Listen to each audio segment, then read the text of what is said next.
नमस्कार दोस्तों। जैसे कि पिछली कुछ वीडियो में हमने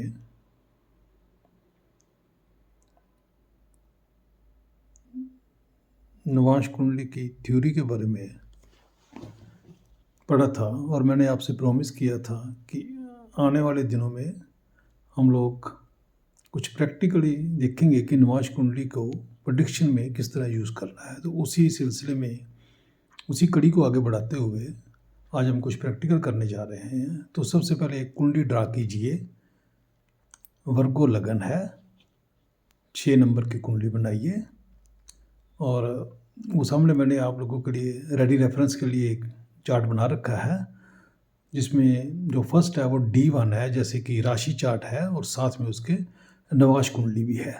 तो आप देखोगे कि जो दोनों का लगन है वो 6 नंबर का है। तो हम कह सकते हैं कि लगन जो है वर्गोत्तम है। वर्गोत्तम का मतलब कि जो आदमी होगा उसमें कुछ लीडरशिप क्वालिटीज़ होंगी, वो आदमी अच्छा आदमी होने की संभावना है। और इसके अलावा आप अगर राशि चार्ट में देखोगे तो जो शनि है, जो सैटर्न है, वो 6th हाउस में है। 6th हाउस जो सैटर्न का है वो 11th नंबर राशि है, एक्वेरियस राशि है, तो कुंभ राशि है। हम कह सकते हैं कि वो सैटर्न का अपना घर है।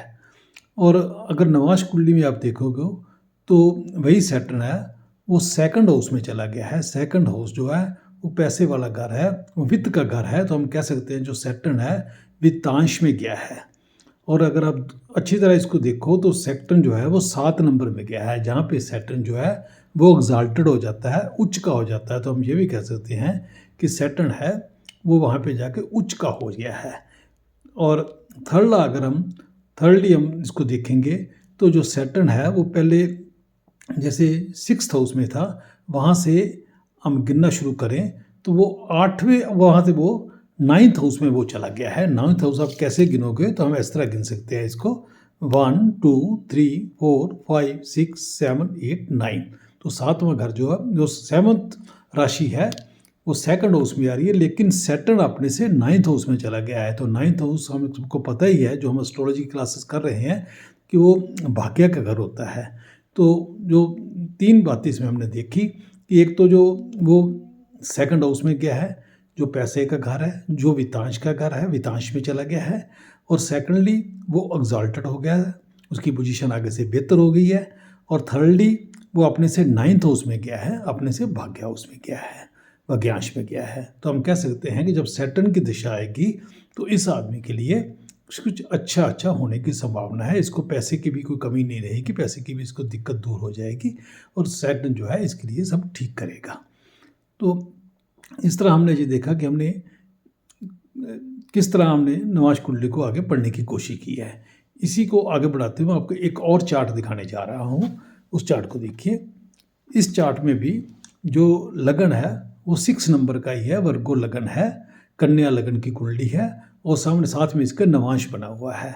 तो इसमें हम देखते हैं कि जुपिटर है वो लगन में बैठा हुआ है इस समय, लेकिन नवांश में जाकर वो 11वें घर में चला गया है। 11वां घर हम लोगों को पता है कि वो हमारे लाभ का घर है। तो हम कह सकते हैं कि एक तो लगन वर्गोत्तम हो गया, दोनों का 6 नंबर ही है। और जो जुपिटर है, जुपिटर जो है वो अपने से 11वें घर में चला गया है, यानी कि अपने से लाभांश में चला गया है, जो ज़्यादा इनकम वाले घर में चला गया है।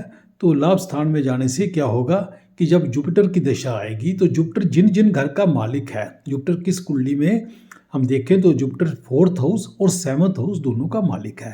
4th हाउस हमारे पता है कि जो वो होता है हमारे लिए, वो घर सुख शांति का घर है, एजुकेशन का हाउस है, माँ का हाउस है। और जो 7th हाउस है वो स्पाउस का हाउस है, हमारी शादी का हाउस हो। तो हम प्रेडिक्शन देनी हो किसी को तो हम कह सकते हैं कि जब जुपिटर की दशा आएगी इस इंसान की तो उसको शादी के पश्चात सुख शांति देगा, उसके जो है खुशियाँ होंगी उसके घर में शादी के पश्चात। और सेकेंडली ये इंश्योर करेगा जुपिटर, क्योंकि वो चौथे घर का मालिक है और लाभ स्थान में गया है, कि उस आदमी को व्हीकुलर की प्रॉब्लम ना हो, उसको वाहन जो है अच्छा वाहन उसको मिले, प्लस उसकी जो एजुकेशन है वो अनइंटरप्टेड चले, उसकी जो मदर की हेल्थ है वो भी ठीक रहे। तो हमने ये देखा कि जब कोई प्लैनेट जो है वो नवांश में जाता है तो वो किस तरह की हमें प्रेडिक्शन करनी है और वो किस तरह के बेनिफिट देने को तैयार है। और आने वाली वीडियो में हम और भी देखेंगे, अगर वो प्लैनेट जो है वो किसी दुस्थान में जाता है, 6, 8, 12 में जाता है, तो वो आगे जाके क्या असर डालेगा, वो हमारी प्रॉब्लम कैसे और बढ़ाएगा। तो इन्हीं से मैं आपसे विदा लेता हूँ। तो नमस्कार दोस्तों, नमस्कार।